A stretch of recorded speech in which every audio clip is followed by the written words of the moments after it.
Hebrews, Hebrews, Hebrews. This is Israel Wake Up. It's our Women Advanced Bible Study, the 30th of January, 2025. Okay. Title inside the class is, I don't know if anybody, if y'all got the video, but it's a major hidden Trump scandal. We're going to talk about that. Okay. You can go to our YouTube channel, to Israel Wake Up, and check out our videos. We have over 100 or so videos you can look at, examine examine the videos and critique them. Okay. Our hours of operation is every Thursday from 7 to 9. We have our Women's Advanced Bible Study. Okay. Now, this is our sister channel from Prophets of Awakening. This is a non-Messianic channel. We deal with the Tanakh and the Torah. Tanakh being the Old Testament, so-called Book of Remembrance. And Torah is the first 5 books of the Old Testament that was given to Moses by the Lord of Hosts. Somebody got their line open. Okay. Shalom and welcome to the channel. Welcome to our Women's Advanced Bible Study. We're going to do our normal, which is a moment of silence, prayer, Psalms. We got some women's health, current events, and then we have some need to know information. Then we open up for some Q&A and dialogue. Then we have going to our topic, like I said, a major hidden Trump scandal. And then we go to our pick of scripture. We'll read it and then we'll break it down. Okay. This moment of silence is for the Lord of Hosts, and all that He's doing to bring about our prophesied deliverance in these last days. Oh Lord, we come before Thee, thanking You for Your mercy and your great power. We appreciate You, oh Lord, for Your patience and Your guidance in these last days, oh Lord, and we thank You for Your awakening of us to this great understanding of Your word. And for this cause, we honor and respect You greatly. Turn not Thy face from us, but allow us in our searching of You to find You, O Lord, and to dwell with You. Peace be unto You. Okay. So with that being said, I got a Psalms. Yes, sir. Okay. Okay, I'll be reading Psalms 82 in its entirety. Psalms 82. God standeth in the congregation of the mighty. He judges among the gods. How long will ye judge unjustly and accept the persons of the wicked? Selah. Defend the poor and fatherless. Do justice to the afflicted and needy. Deliver the poor and needy. Rid them out of the land of the wicked. Verse 5, they know not, neither will they understand. They walk in darkness. All the foundations of the earth are out of course. I have said, ye are gods, and all of you are children of the Most High. But ye shall die like men, and fall like one of the princes. Arise, O God, judge the earth, for thou shalt inherit all nations. That was Psalms 82, 1 through 8. And I have a question about the gods in this particular book of Psalms 82. So who is he talking to? The Lord of Hosts? Is it the Lord of Hosts talking to the gods? Well, we know that's a lowercase. See that? Little G's. Right. Mm-hmm. So that's the angels. Yes, sir. And right. So that's the angels. So when we know that Michael is the Lord of Hosts, so it says that He's judging amongst the gods. So He's an angel Himself, judging among the angels. You see that? So Okay, go to judge it. it's the Lord of Go. Hosts. He's an angel, right? Right. Yes, sir. And He's the judge, right? Yes, sir. So He's judging among that. He's judging among the other angels. Right. So Read that he's book. telling them how long will they judge unjustly Right. and accept the persons of the wicked. And then this is the other part when it says, but verse 7, but ye shall die like men and fall like one of the Right. So princes. what the prince? Prince The of prince. Lord of hosts, the prince. No, they all princes, right? Yes. Okay. Yes, sir. They all princes. When you go to Daniel 10, Gabriel said, the prince of Persia came. Then the prince of Greece came. They prince too. They gods and they princes.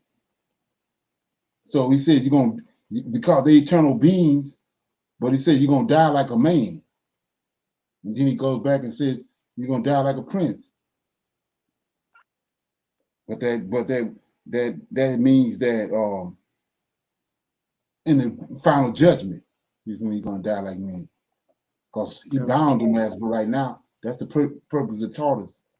And hell was where he created that place to them to be bound and chained. Oh, But okay. it's come a day when he's gonna kill them, do away with them. Okay. So another verse to bounce off of that is in the garden, Genesis, when he came to when the serpent came to Eve, uh, get it, yeah, chapter 3, verses 4. And the serpent said unto the woman, Ye shall not surely die. For God doeth know, this Lord host, doeth know that in the day that you eat thereof, your eyes shall be open, and you shall be as gods. Same ones in chapter in the Psalms 83, 82. Knowing good and evil. Gonna be like them, the angels. Okay. Yes, sir. Thank you. Okay. Anybody else got anything on that? Okay. We go to our women's health.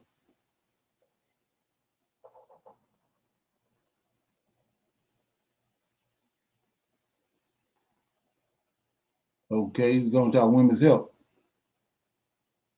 Shalom. Yes, sir. Can you hear me? Yeah. Yes, sir. Please note that the information that is shared is intended for general, informational, and educational purposes only and is not medical advice or recommended treatment.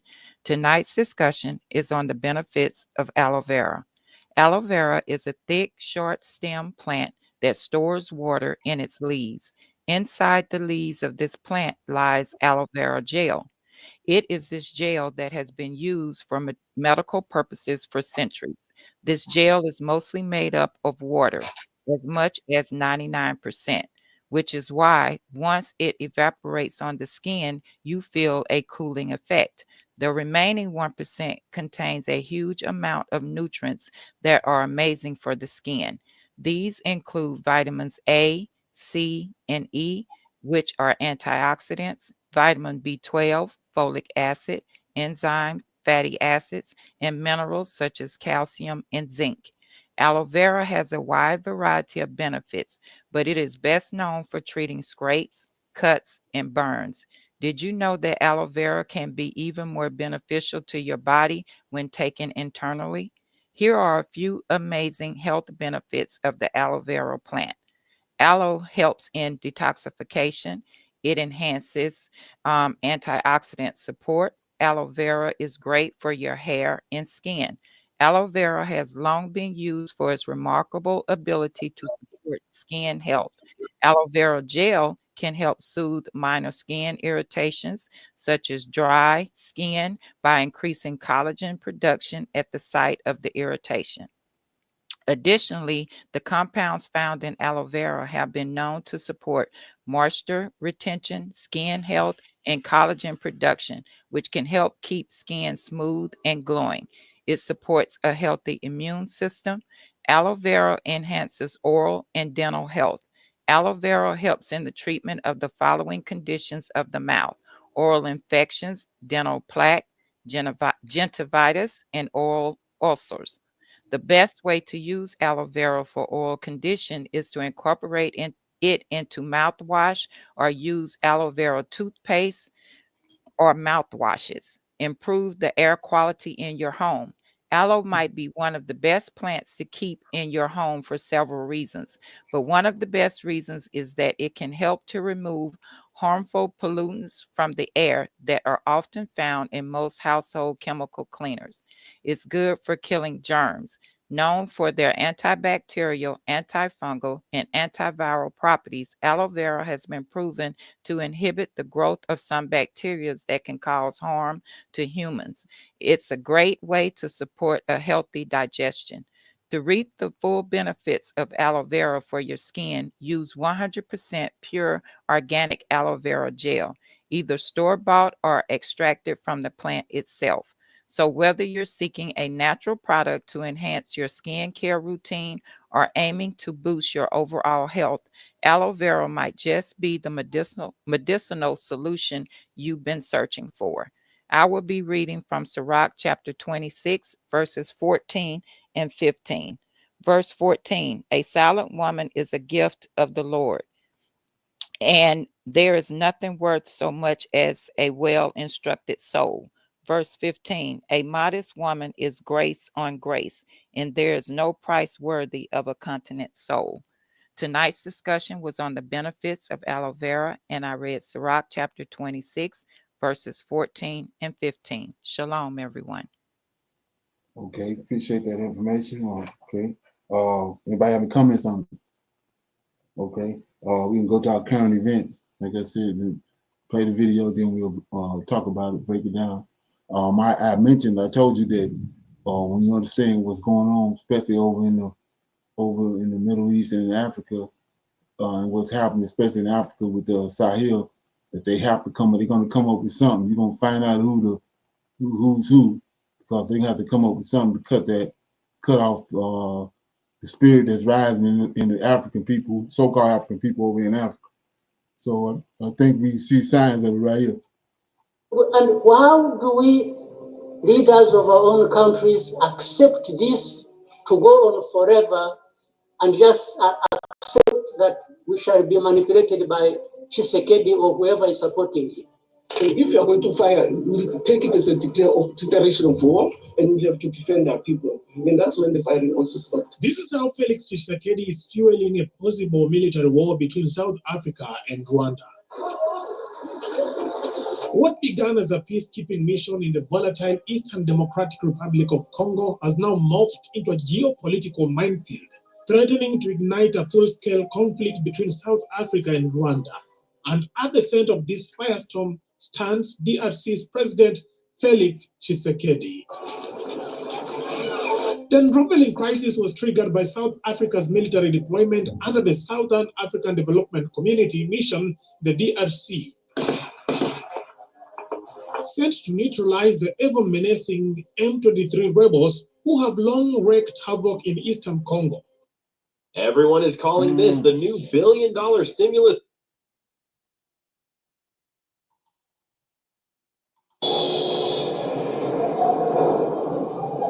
South African soldiers quickly found themselves under relentless fire. Bullets, grenades, and missiles replaced diplomacy, turning the mission into a battle for survival. The situation took a dramatic turn when at least 13 South African soldiers were killed in combat, with harrowing footage surfacing of South African troops waving a white flag, a universal signal of surrender.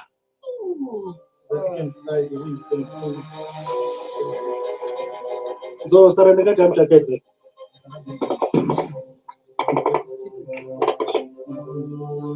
Only one of the white flag.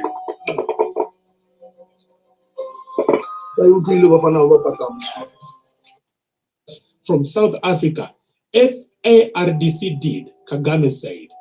But this revelation adds a new layer of political irony to an already chaotic conflict. South African troops stationed under the Southern African Development Community peace mission were meant to reinforce DRC President Felix Tshisekedi's government against rebel forces. But if Tshisekedi's own military were behind the deaths of the South African military officers, then what's happening on ground? Our critics are connecting the dots and suggesting that a dangerous political game is at play, one where Tshisekedi benefits from keeping the conflict alive. His alleged strategy pinned the blame on Kagame, painting him as the mastermind behind M23, while stirring international outrage against Rwanda. And the death of South African soldiers, they argue, were a convenient tragedy for Tshisekedi to push his anti-Kagame narrative even further. Yeah, so we're gonna keep an eye on that. That's Esau at his finest right here. All of a sudden, we see how BRICS is rising, how what's happening in South Africa with Tory. Now all of a sudden, it's a war breaking out between South Africa and Rwanda. So that's got Esau fingerprints all over it. Okay, and you understand how he operates. Anybody got any comments on that? Shalom, everyone. Yes, as I was reading up on it, it was saying that the headline said that SANDF clarifies that the white flag in the DRC video, not a flag of surrender. They were saying that they were not trying to surrender. And being that the far as fear has been mounting up in South Africa, 13 soldiers were killed in the conflict that they said was raiding in the region. So they seem like it's something misleading the media about what's going on. Okay. Yeah. So yes, we do have to watch that, because if they're trying to again, throw the rock and hide the hand, or distraction, want everyone to start getting into what is actually not happening, because they're misleading the people with what's going on there. And this was put out on the 28th of Okay. Yeah. January. Yes, Right. sir. Yeah. You can see that it's a unification starting to arise amongst the African nations. They trying to usurp it, cut it off. This right here. Okay.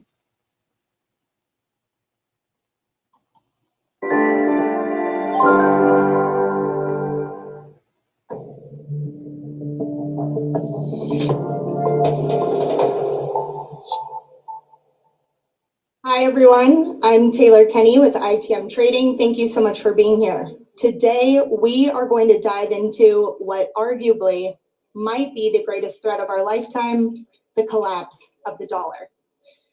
Now, I'll admit, 3 years ago, if you had asked me about the collapse of the dollar, I might have said, not in my lifetime.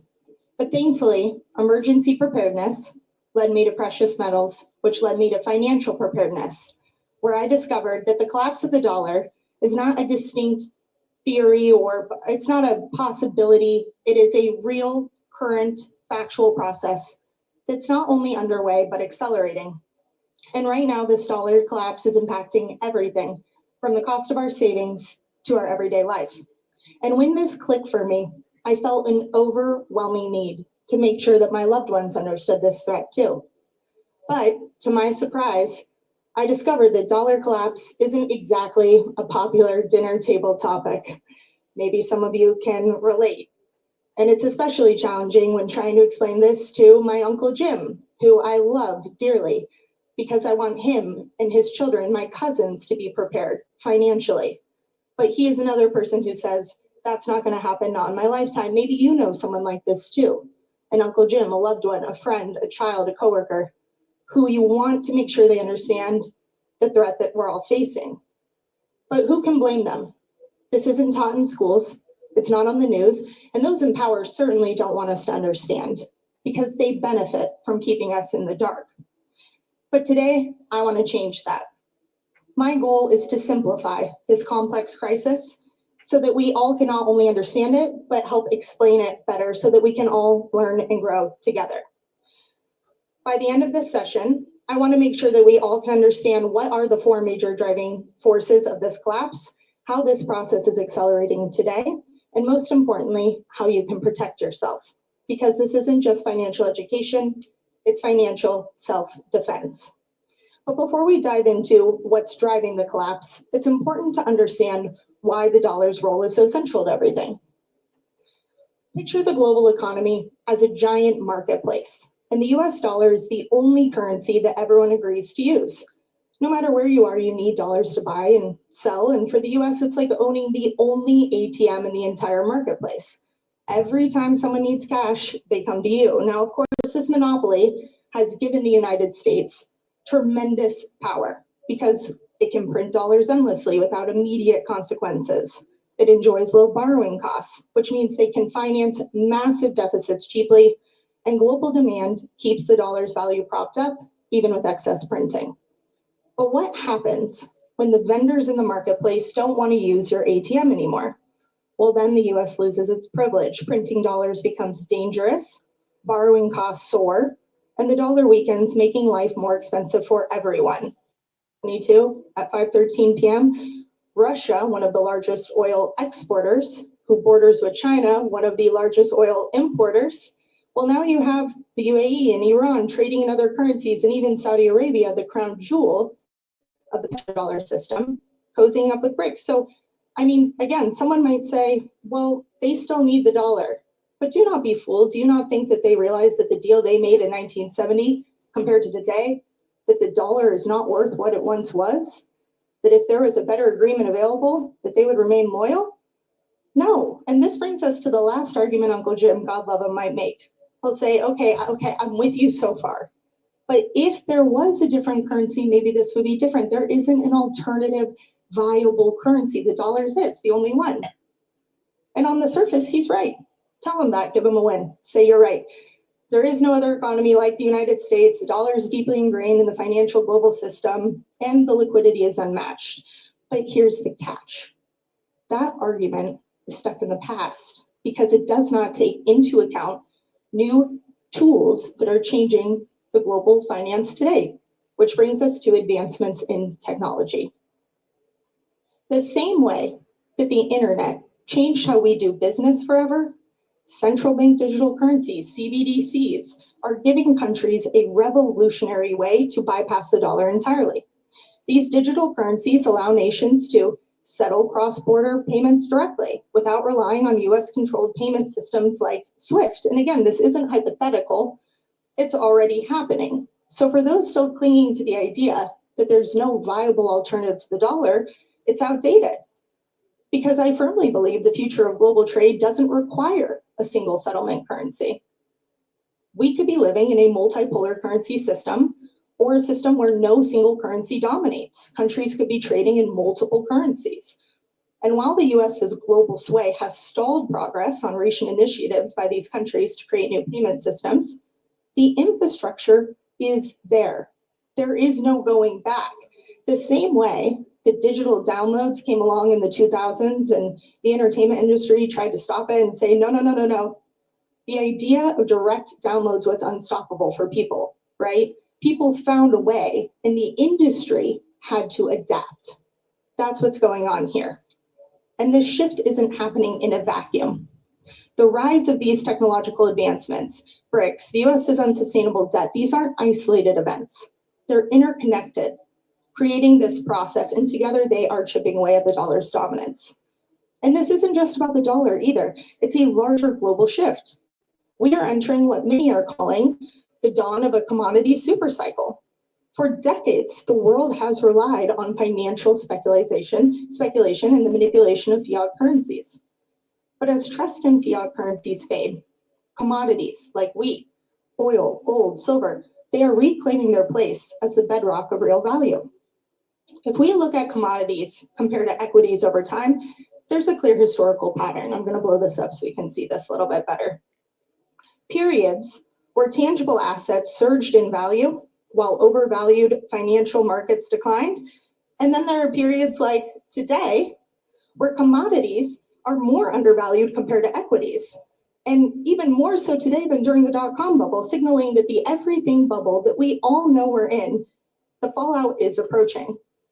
And this shift towards commodities is a major advantage for BRICS nations, together with inflation and geopolitical instability. The fact of the matter is, the process of de-dollarization is here to stay, whether we like it or not. As countries continue to hold the dollar less, the US will be forced to print more, meaning the dollar will continue to lose value and the purchasing power of cash erodes. They're rewriting the rules of the game now, and those who are unprepared for this shift won't know what happened until it's too late. Okay, any comments on that? Okay.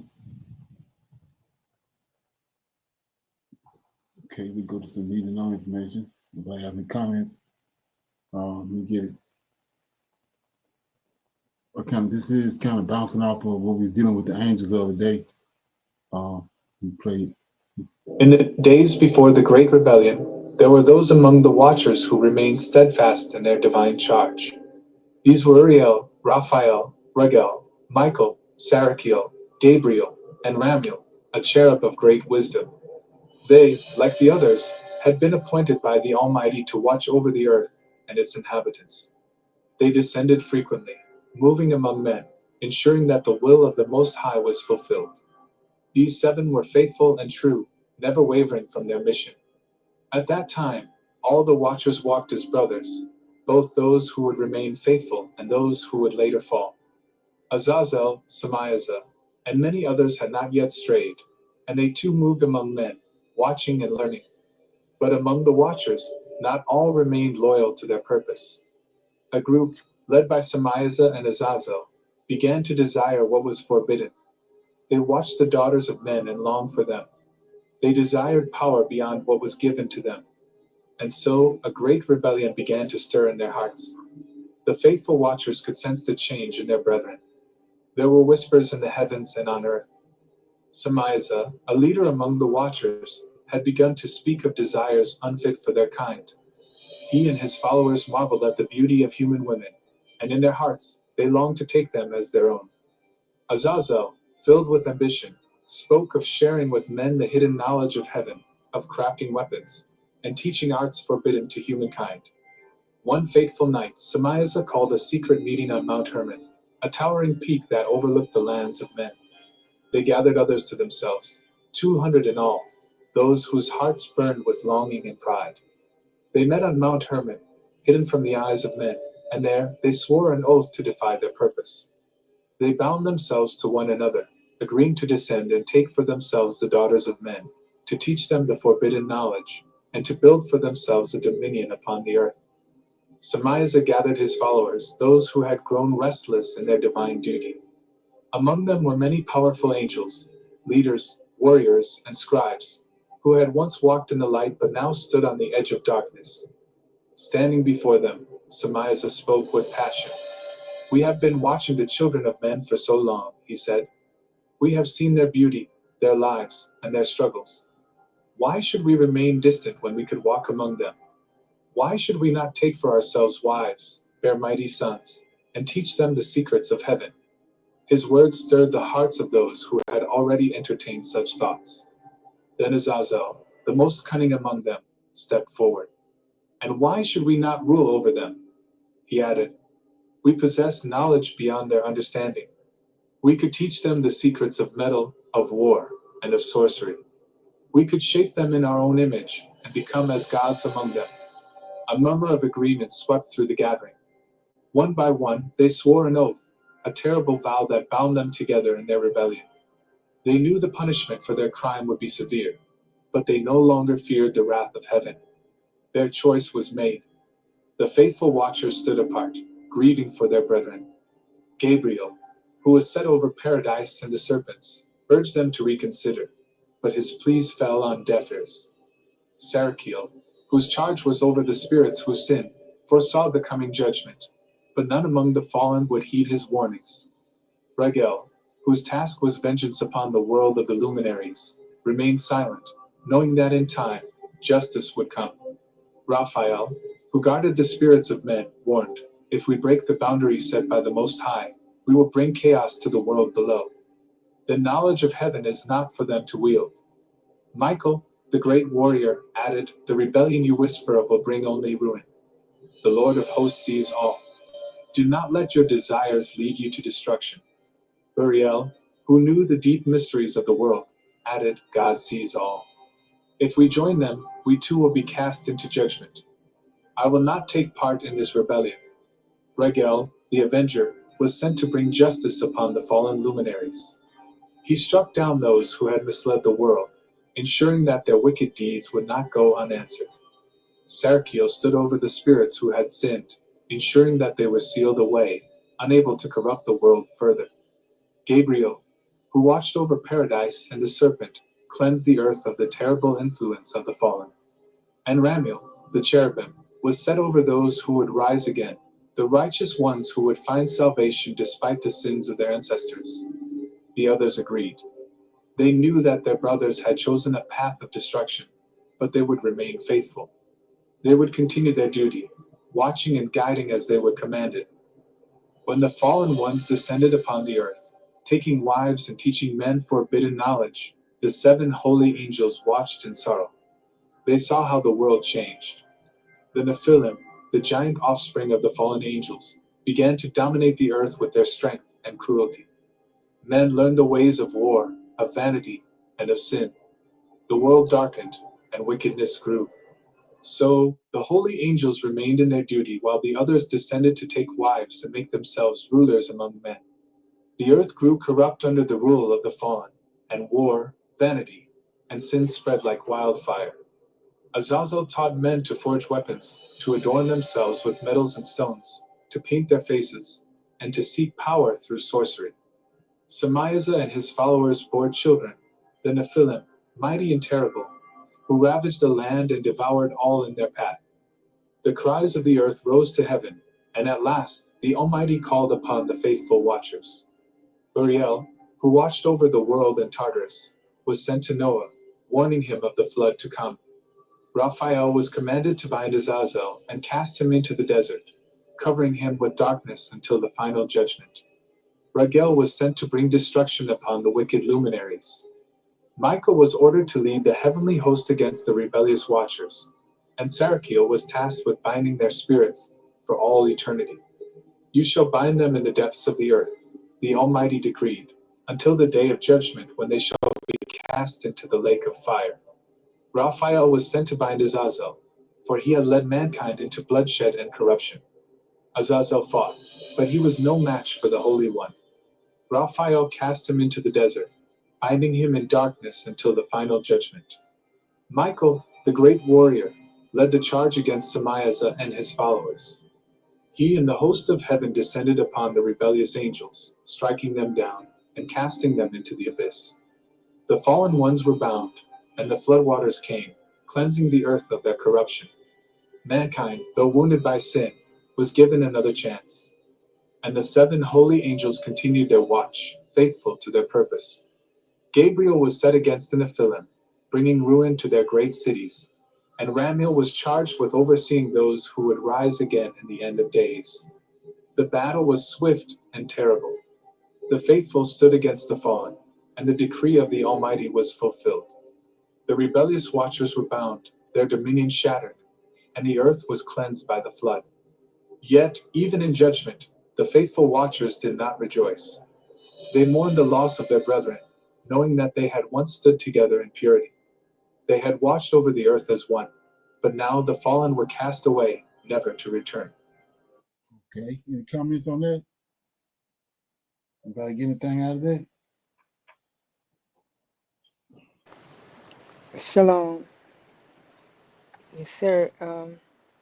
It just shows what I'm just thinking out of the 7, the ones that he were naming, were there extra um, angels other than the 7 holy ones?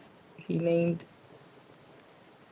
The other one he named was 200 names from the out of book, the out book of of the Enoch. 200. Yes. So Well, they didn't mention Lucifer. Was he one of them? I mean,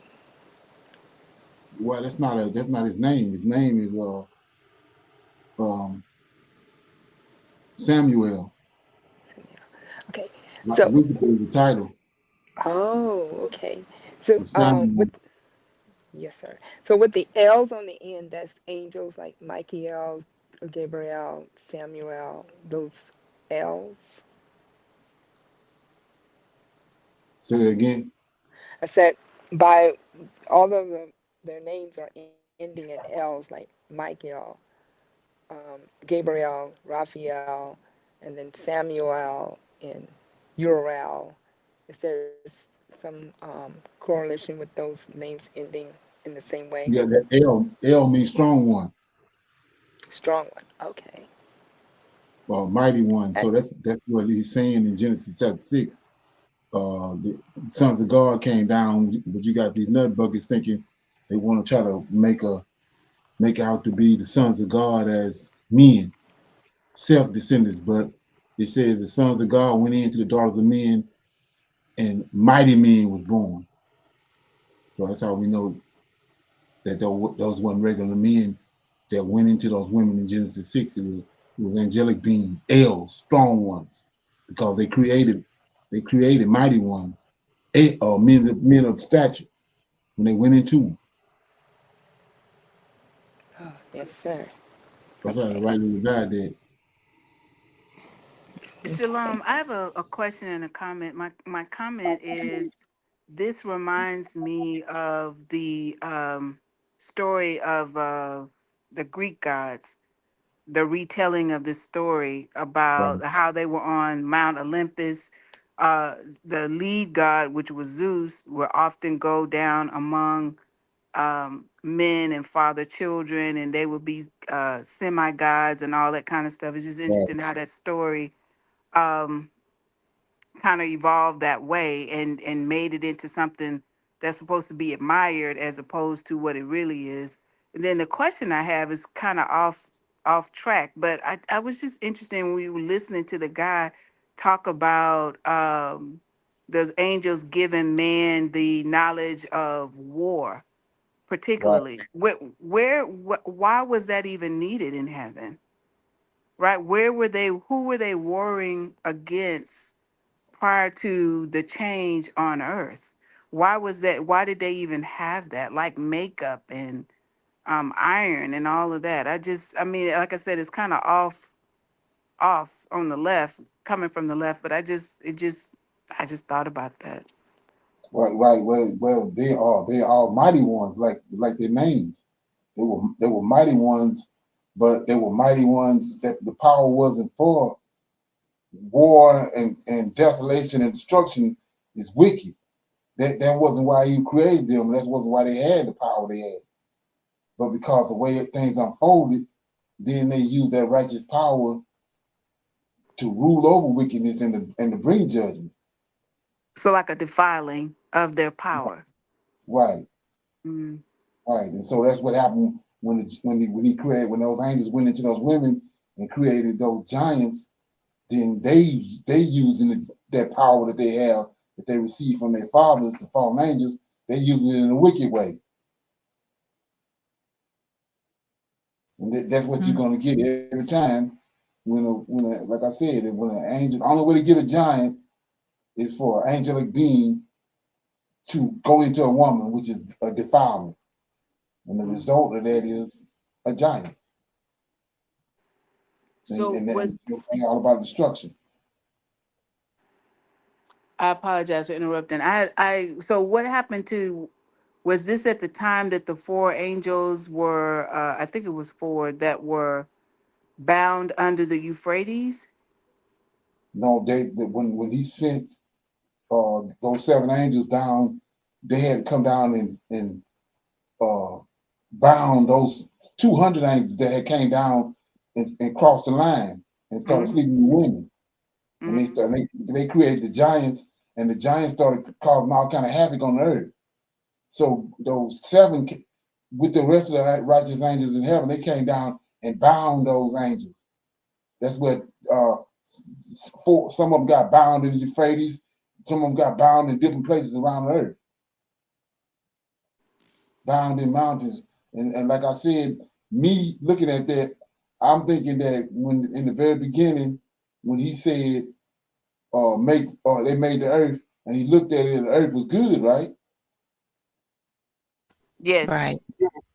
So what? So if it was good, there wouldn't be no volcanoes. Look at the destructive force that a volcano bring on a city or a town or an area when it happens, or an earthquake.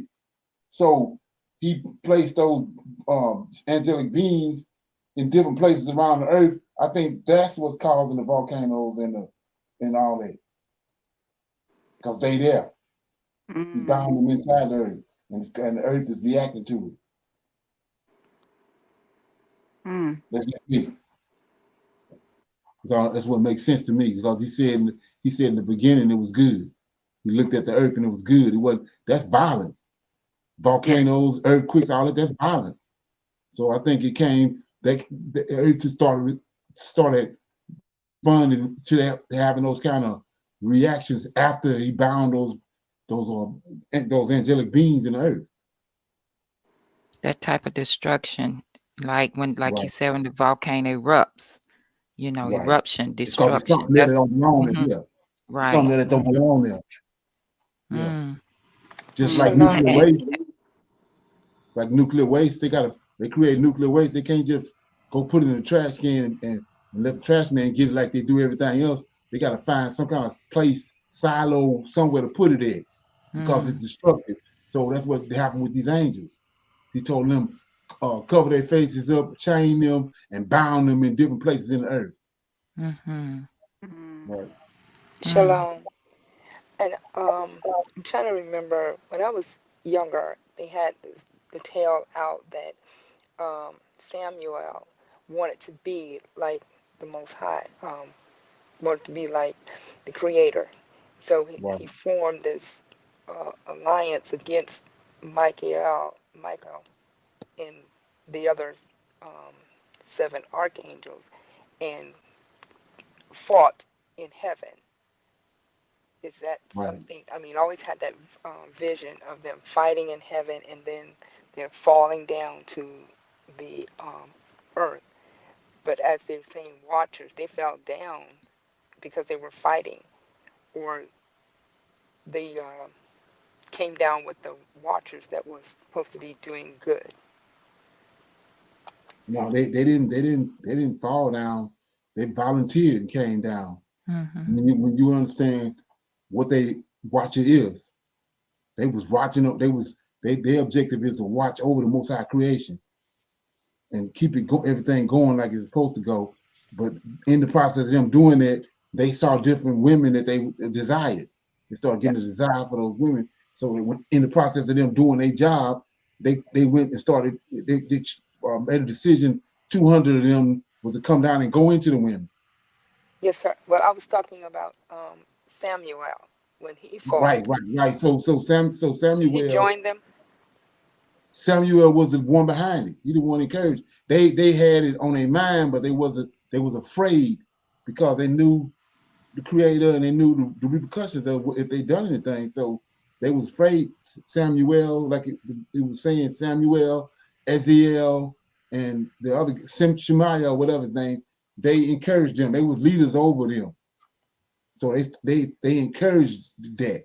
But when you start, I noticed one of the things that they did when they came back and hoodwinked our scriptures was, think about an angel, right?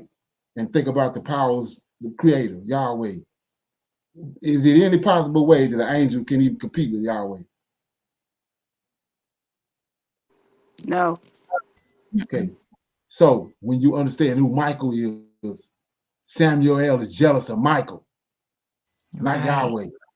He's jealous of him, which Michael's name is he who is like Yahweh. He got a problem with that role that Michael had. So he trying to usurp Michael authority. So that's when it tells you, before Genesis 1:1, Satan and his angels and Michael and his angels went into a war was in heaven, and they kicked Satan. Michael kicked Satan and his angels out, because he can't contend with Michael. But he had a problem with him because of his position with the Creator. He's like the Creator. He had characteristics and skills like the Creator. Like you said, he who can create. The rest of them couldn't do that. So that's why he finally came to a head. Same thing, Cain and Abel. And he finally kicked him out. That's why it says, and when you understand what they did with the New Testament versus the Old Testament, they got JC saying that he saw Lucifer or Samuel falling from heaven. No, in Ezekiel, not Ezekiel, but Isaiah chapter 14, I think it is, Michael telling you that he witnessed Satan falling from heaven, kicked him out. So that's what they've done. They didn't took Michael all the way out the picture by putting all these different stories in the New Testament, putting them on JC when it's Michael.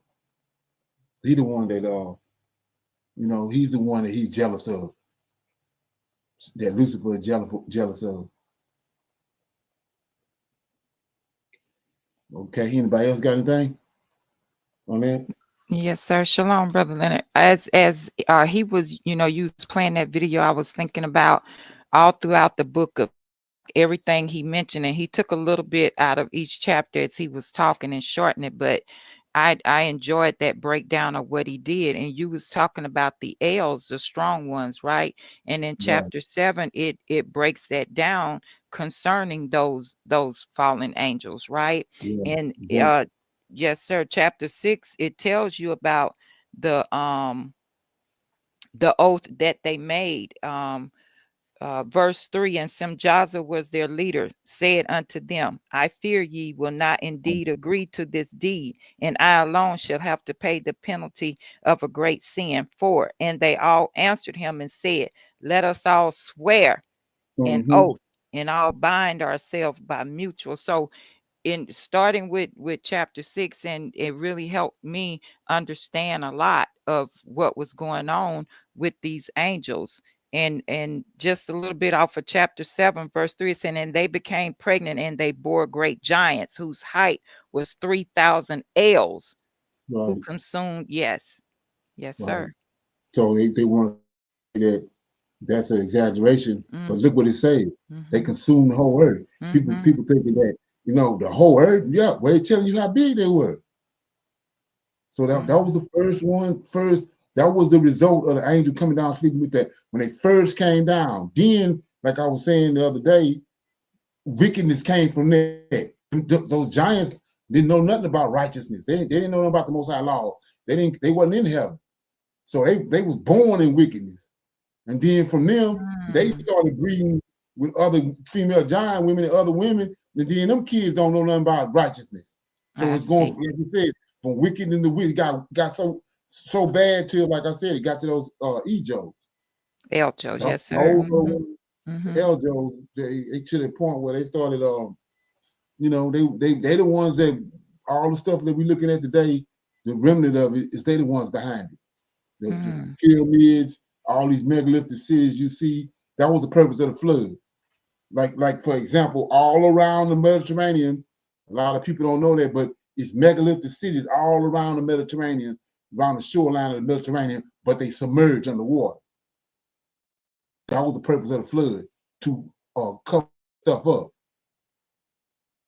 stop it from being functional. He cut it off. That's what that was all about.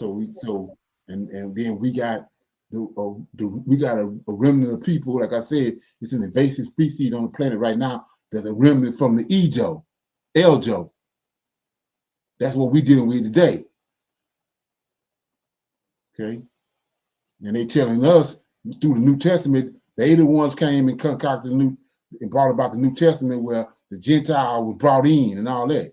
But we see in Jubilees and Joshua, where the Most High is telling them, don't mingle with the Gentile. He's wicked as hell. Don't mix your seed with him. So how can he possibly come later with a son to bring in the Gentile? It don't make no sense. They concocted the New Testament to bring themselves into the scriptures. Okay. Anybody else? Yeah, the video I played the other day about the angels, I think that was Tuesday. And the video I just played, it's got a channel called Unmasked Mysteries. And you may want to check that out. It's got some stuff on this. And a lot of people that not familiar with a lot of the information, probably the video probably go over their head. But if you familiar with up on top of what happened, what actually happened, and all that. Those videos is like sounding alarm. Okay. Anybody else got anything before we move forward? Any questions or comments about anything before we go into the topic? No, sir. Okay. Okay, I'm gonna play this video right here. I thought it was pretty interesting. Then we'll deal with the lesson.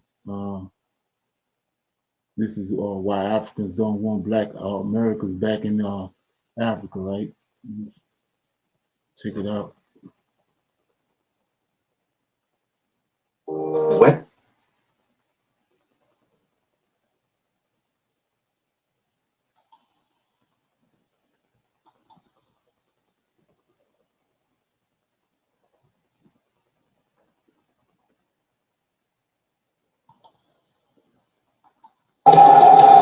My ancestors came from here.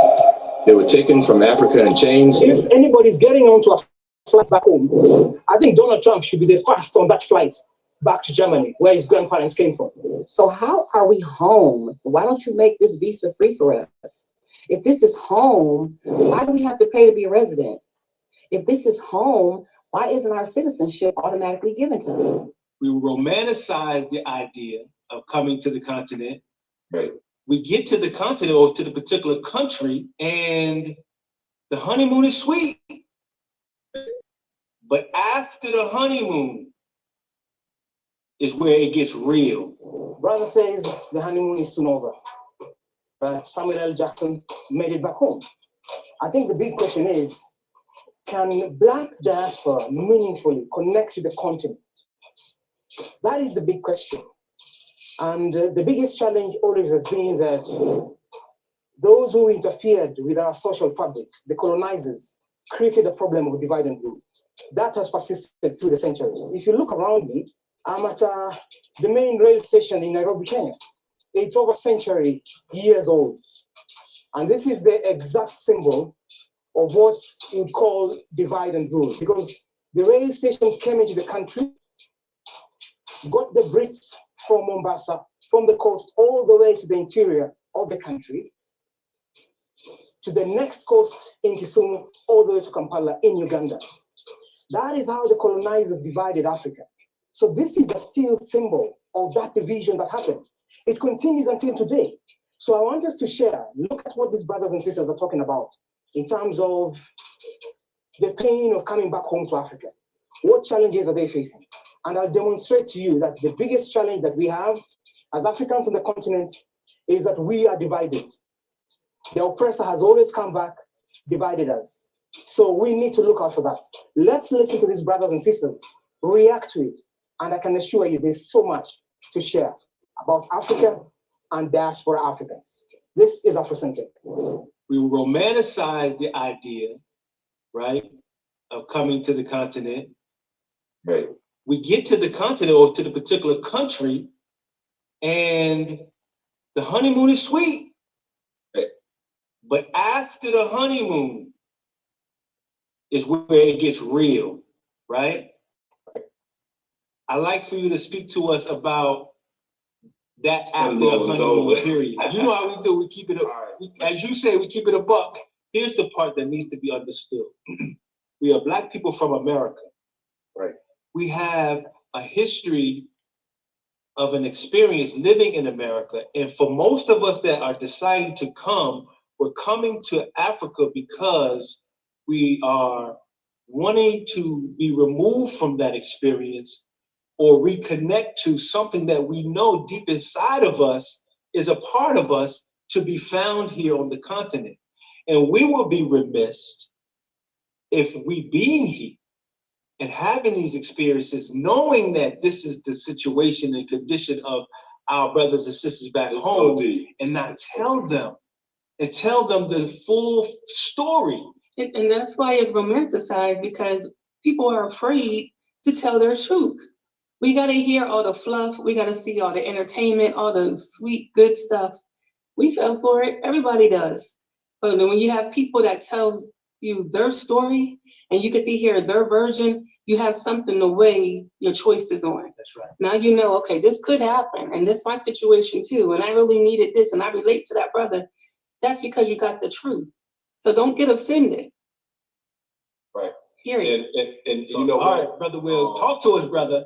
and you know what, you are touching point on a good subject, because as African Americans, we all look at Africa as the motherland, right? It's the motherland. That's where we came from. Well, a good portion of the country believe that. Some Americans, African Americans, believe that we're from America, but that's another conversation. But in reference to how I feel, and then again to the viewers, this is my experience. I'm speaking from my experience and my thoughts. Everybody is different, but I'm only going to give you my perspective and my experience on being American and then moving to Africa. And you're right. I was the same way. I romanticized like one day, wow, I want to go to Africa and reconnect with my people, and yeah, that's where we come from. But then once you get there, you're seeing that you're not seen as African. You're seen as an American. You like seen as a Black American. You just American that just happen to be Black in most. Okay, comment so far? Sounding a little scary.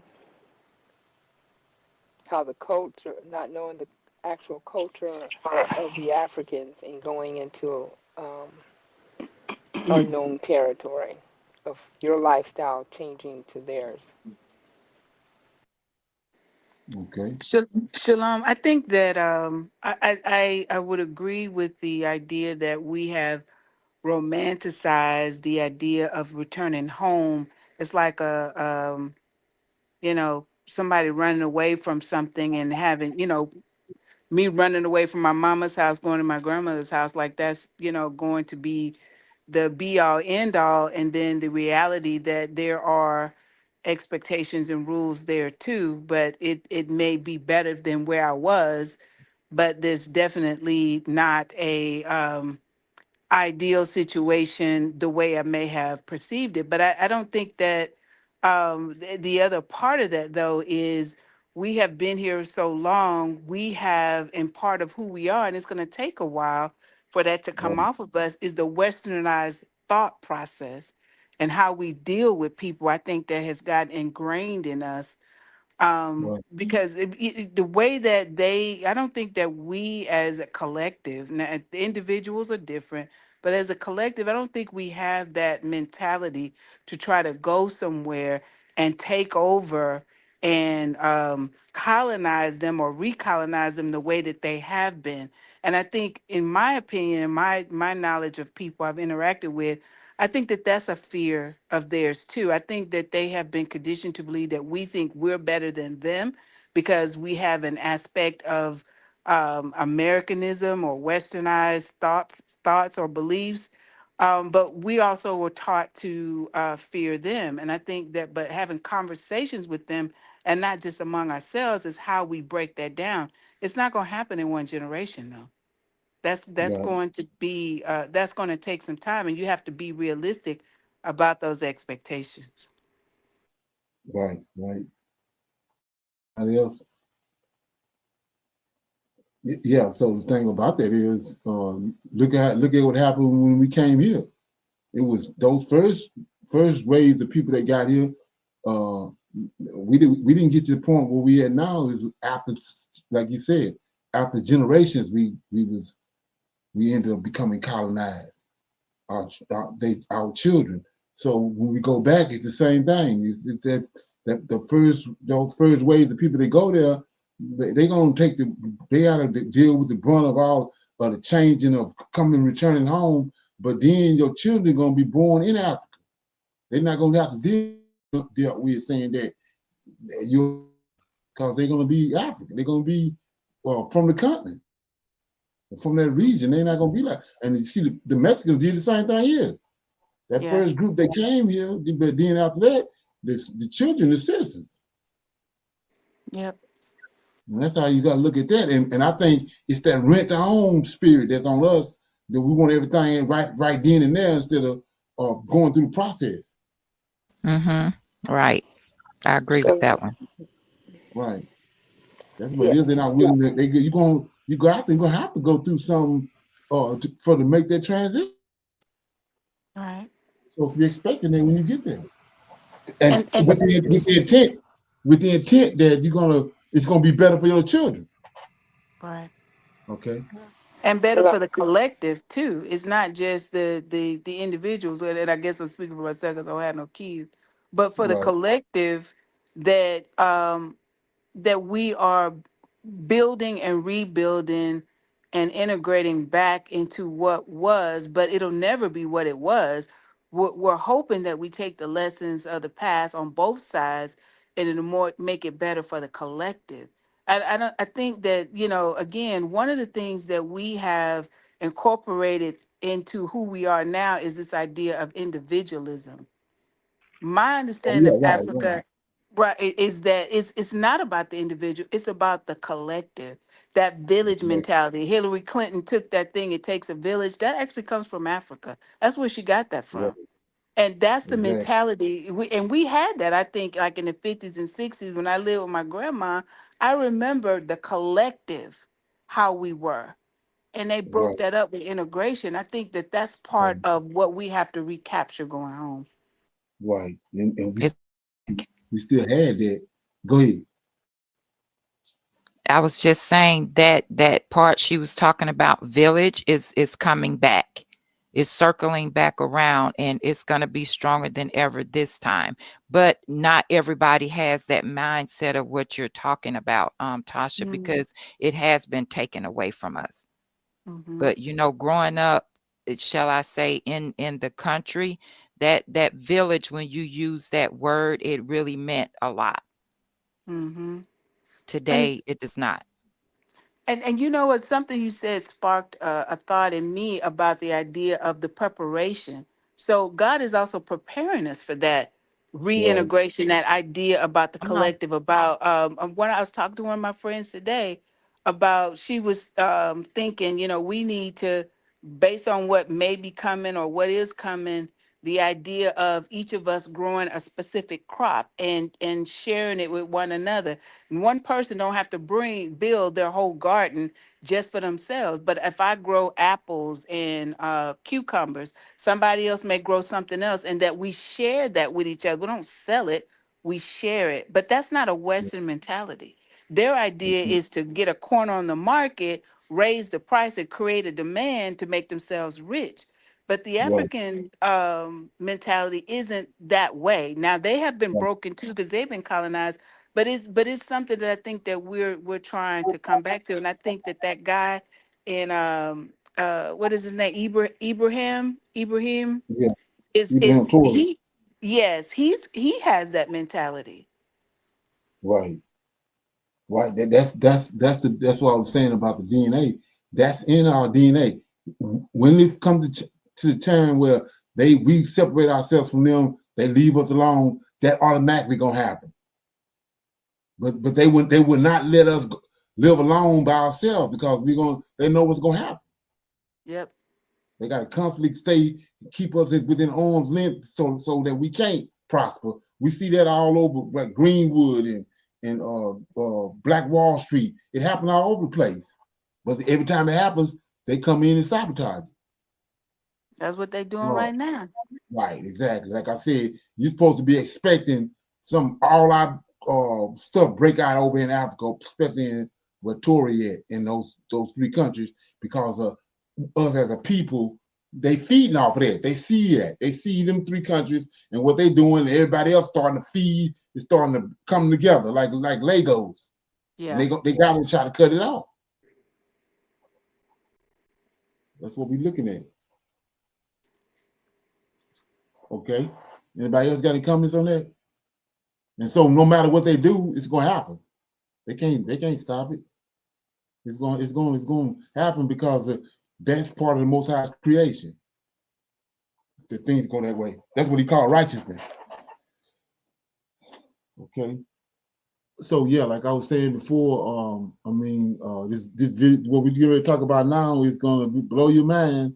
So tie your shoes up. So all the stuff, like I was saying, all the struggles now with finding out that JC is garbage, you know, and you got Negroes that they hear that and they think, oh, the world and came to an end. This nigga gone crazy. All these different things, and we got a prime, we got a wholesale example from the election when it went down, how the Project 2025 thing came up. Negroes couldn't believe that. Now they trying to use that Trump. They jumped in behind Trump, got brainwashed and jumped behind Trump. Well, listen to this. This is gonna blow your mind. Okay. Rachel Maddow just uncovered a massive Trump scandal that nobody noticed. And this is much larger news than you would initially think, so make sure you stick to the end to hear all of it. Only about 6 months ago that Donald Trump announced who he was going to run with for this past election. It was about 6 months ago that we got J.D. Vance announced as Trump's vice presidential running mate.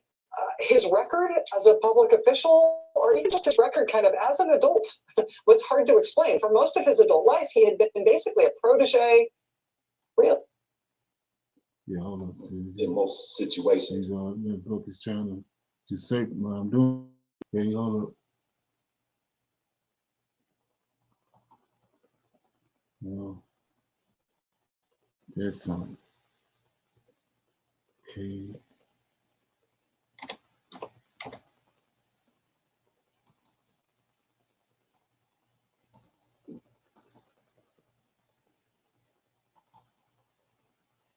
Here we go. I'm gonna start over. Hi there.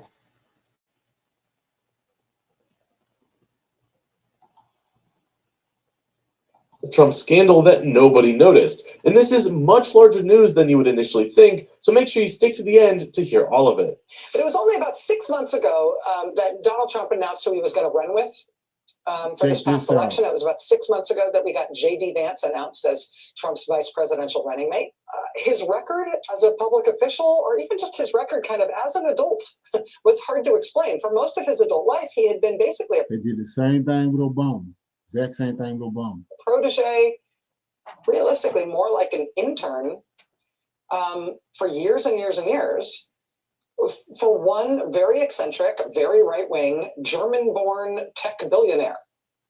That particular eccentric billionaire had basically adopted J.D. Vance, had set him up in a whole series of jobs, none of which he had very much success at. But then the billionaire decided that the next job he wanted to put J.D. Vance into was the United States Senate.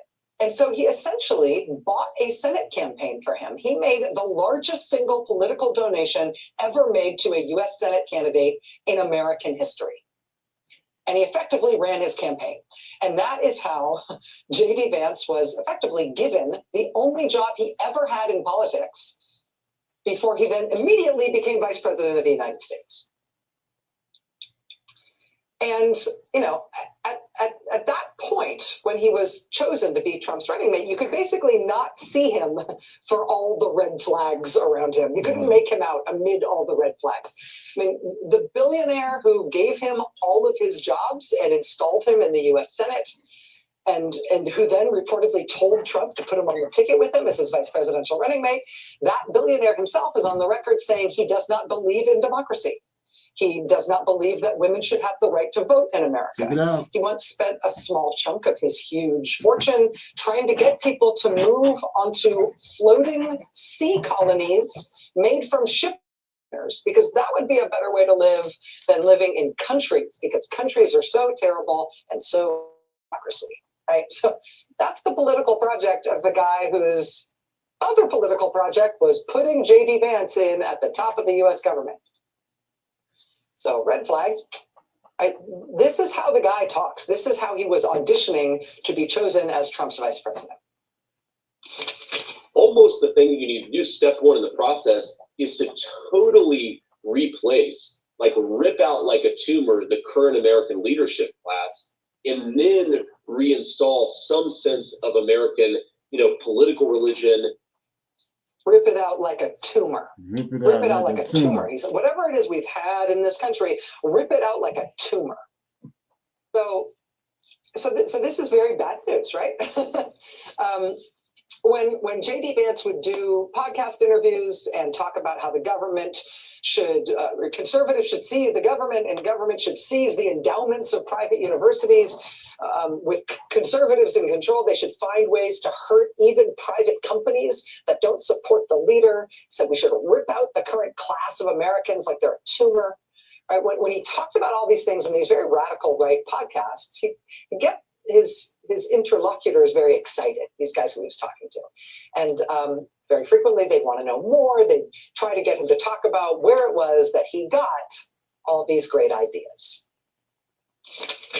How do we, aside from elections, how do we rip out this leadership class? So these institutions are corrupted and rotted to the core. This elite ideology is everywhere and in all the things. What other options do we have besides voting them out, which we're seeing is ineffectual? Yeah, so again, this is like a tough question, but this is maybe the question that confronts us right now, right? So there's this guy, Tie your shoes up. Curtis Yarvin, who's written about some of these things. There's this guy, Curtis Yarvin, who's written about some of these things. Curtis Yarvin. Donald Trump had to get rid of his first-term vice president because his first-term vice president wouldn't help with his effort to overthrow the government and stay in power despite losing an election. And so Trump sicked a violent, angry mob on Capitol Hill, and that angry mob then proceeded to try to hunt down Trump's vice president, screaming that they wanted to kill him, hang Mike Pence. So that didn't go great. He needed a new guy. For the new guy, he picked this rando who had only been in the Senate about 5 minutes, who nobody in the country had really heard of, who had no political skills to speak of, who was deeply Same with Obama. Unpopular from the first moment he was named, but he was really, really, really, really linked in to an eccentric, very far-right tech billionaire political faction. And the political guru of that political faction, the guy who inspires all of their political goals, is this one guy. You know, there's this guy, Curtis Yarvin, who's written about some of these things.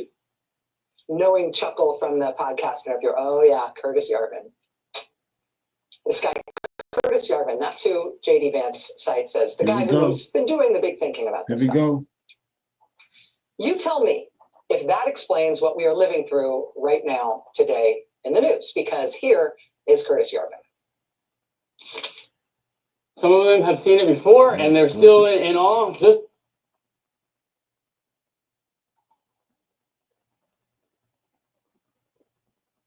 get rid of this thing. You have government in Washington. You're either for. Is Curtis Yarvin. Why has no one ever suggested, let's just get rid of this thing? You have government in Washington. You're either for it or against it. But what is government? A government is just a corporation which owns the country.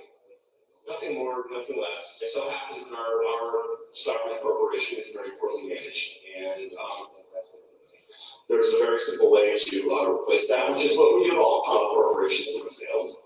We simply delete them. We haven't been able to do that with our government for 200 years. So it's happened a little bit still. The other thing about getting rid of your government is you can't just say, well, the limits of the government are the limits of the formal government. You have to say, well, what is the system actually? And it includes a lot of things that are called NGOs, things that are called universities, things that are funded by the state. It's a very, very large system, and it all needs to be destroyed. NGOs, universities, things that are funded by the state. It's a large system, and it all needs to be destroyed. Because we need to, in his words, delete the government, delete the whole system, including nonprofits, including universities, including everything the government funds. We need to destroy all of it. And why would you do that? What would you want to replace it with? Take it out. You need a CEO, and a national CEO is what's called a dictator. It's the same thing. There's no difference between a CEO and a dictator. If Americans want to change their government, they're going to have to get over the dictator phobia. Americans are going to have to get over their dictator phobia. We need to delete the government, destroy all nonprofits and schools, and get rid of everything the government funds. We need to bring it all down to zero. We need to destroy the whole system. And the reason we need to do that is so we can have a national CEO take over and run everything. And what is a national CEO? A national CEO is a dictator. Just run that definition one more time. Yeah, did for a minute. You need a CEO, and a national CEO is what's called a dictator. It's the same thing. There's no difference between a CEO and a dictator. If Americans want to change their government, they're going to have to get over the dictator phobia. Americans need to get over their dictator phobia. This is the philosopher, right, of this milieu from which we got J.D. Vance. This is the philosophy that drives the eccentric right-wing tech billionaire class that has ascended, that is effectively the defining feature and driving force of Trump's second term. That is where they got J.D. Vance from. Quote, Vance is friends with Curtis Yarvin, whom he openly cites as a political influence. And this isn't like a Rosetta Stone, you know, it's not that complex. But they really did tell us in advance what they were going to do, and now they are doing it. Exactly. And I think the biggest barrier to getting Americans to understand that during the election campaign was because it was so crazy you couldn't believe they were really going to do it, right? But now they're doing it. Because in order to delete the government, to destroy the whole American government and the American system and rip it out like a tumor, so instead we can get over our dictator phobia and at last have a national CEO. We can at last have a dictator. What do we have to do to get there? What's the operational day one plan to get there? What should we see these guys try to do if in fact they get that power that J.D. Vance says they need to wield more ruthlessly?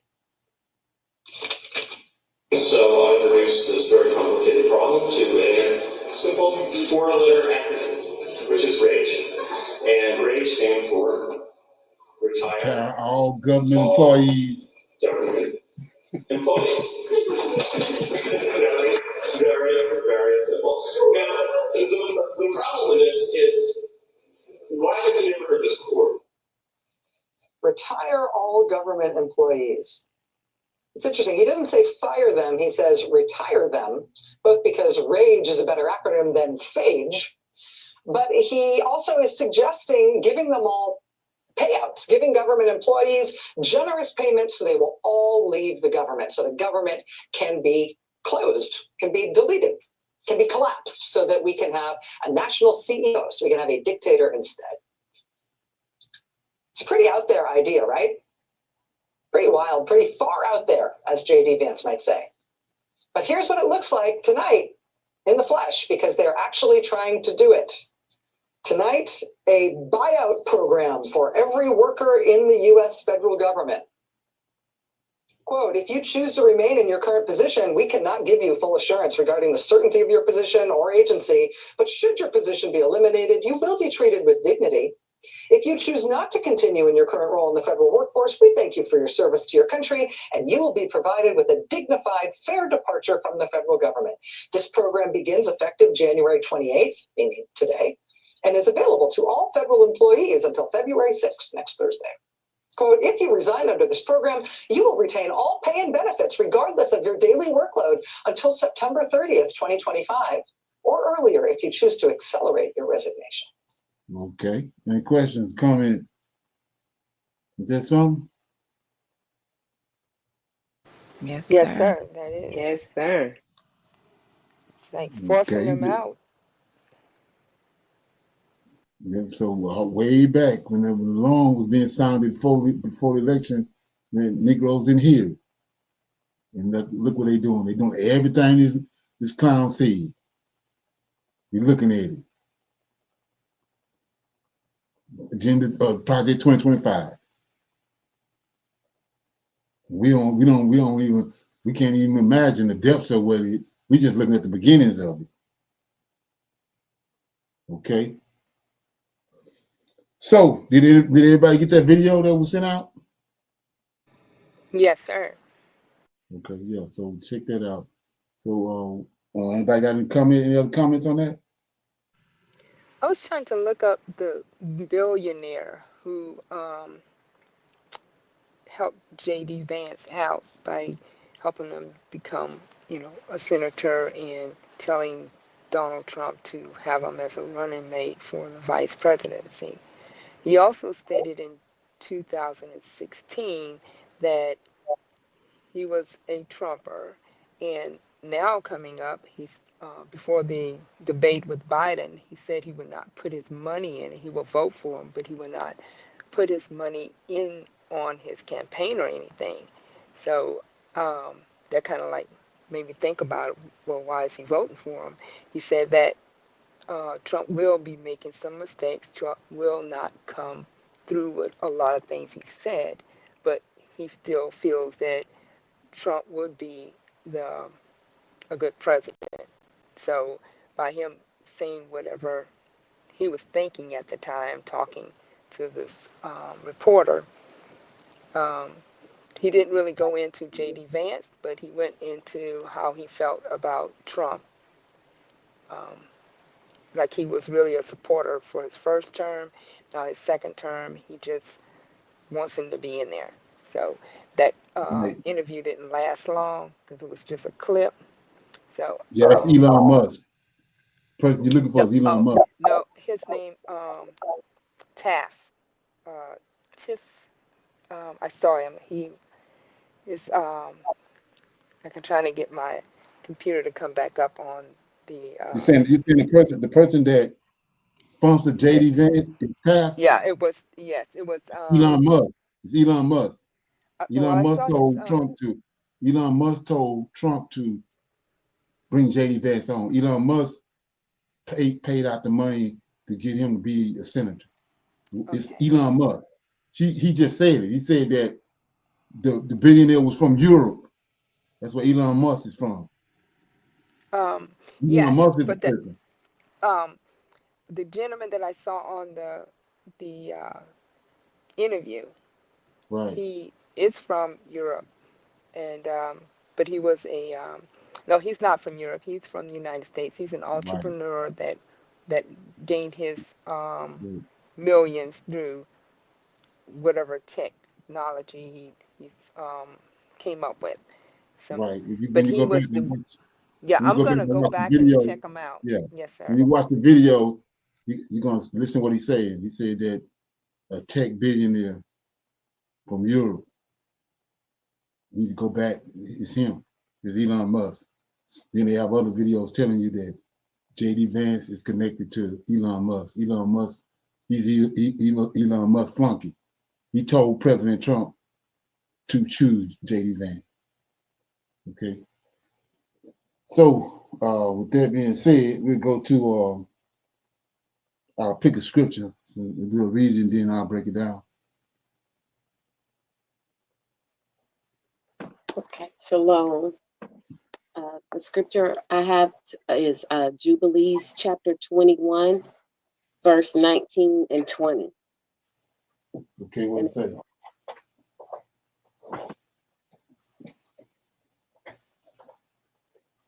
You gonna read it? Uh-huh. Okay. Verse 19 says, "And take no gifts for the blood of man, lest it be shed with impunity, without judgment. For it is the blood that is shed that causes the earth to sin, and the earth cannot be cleansed from the blood of man, save by the blood of him who shed it. And take no present or gift for the blood of man, blood for blood, that thou mayest be accepted before the Lord, the Most High God, for he is the defense of the good, and that thou mayest be preserved from all evil, that he may save thee from every kind of death." Right, right. So that goes right to the point. It sheds a light on the sheet for you to see that these people had, when they came up with the New Testament and JC, they concocted it because they turned the very thing you just read. They turned around that the blood of a human is what cleansed the whole world, and we have to go through Jesus in order to get to Creator. When the Creator is telling you just the opposite. Blood of man. He said the life is in the blood.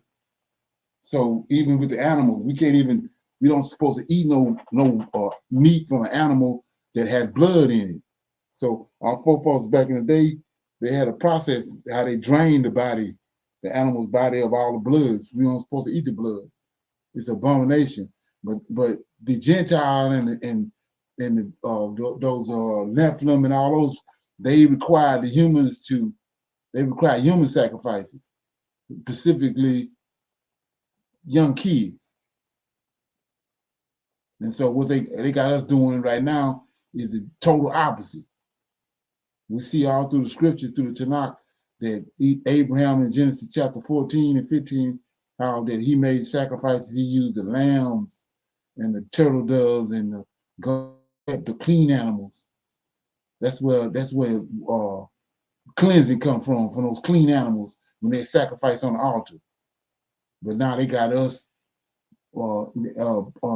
believing that a man's blood cleans the whole world, when that's an abomination. You can even see it right there in the scriptures that you just read. And that's the thing that they've done to us. But we, it goes over our head. We're not actually fundamentally sound in the scriptures or in the ways of our culture, so we end up falling for that. But that whole concept is an abomination, because the Creator ain't dealing with the blood of no man, no human. And then one more thing that was in there. Notice how we got over here is in the book of Obadiah, when Esau came into our land, when at our end, when Antiochus came, he the one assisted them in killing us, shedded our blood all over Israel, and then the remnant ended up fleeing and went into Africa. So like what we just read, the blood that you shed, you're gonna have to turn around and return in order to cleanse that place. That the person that shedded the blood's got to be shedded there. So we see right now it's a setup, because Israel, the Edomites are over in the land of Israel right now. Khazars, the Edomites, they over in our land. So guess what's going to happen? Their blood got to be shed in the land of Israel before we can go back. That's what he's talking about in Ezekiel 37 when he says he's going to cleanse us before the land got to be cleansed. The person that shedded the blood of the Israelites, their blood got to be shed there. So that's what's in the makings. They got something else concocted, but prophecy is that their blood gonna get shed in the land of Israel. It's gonna be a slaughter in Israel, and the land to be cleansed. Then you'll see our return speeded up. Okay. Any comments? Questions? Well, you answered the question when you explained it. Thank you. Okay. So with that being said, anybody else got anything else before we go? No, sir. Okay, so with that being said, I'm gonna say shalom, shalom, and another shalom. I see y'all on tomorrow if you come in through the YouTube. I see you on Saturday for our Shabbat class, morning Shabbat class. Shalom. Shalom, everyone. I highly recommend that you get this book and you read it, because it's a must that you understand who God head is in the order that's in the Old Testament and Tanakh, because it's not the same as in the New Testament. And when you read this and you get an understanding, then the scriptures open up, and then you begin to understand. So I highly recommend that you get this book. It's the Elohim of Israel, and it's a breakdown on the word Elohim and who the God of Israel is, and the Godhead.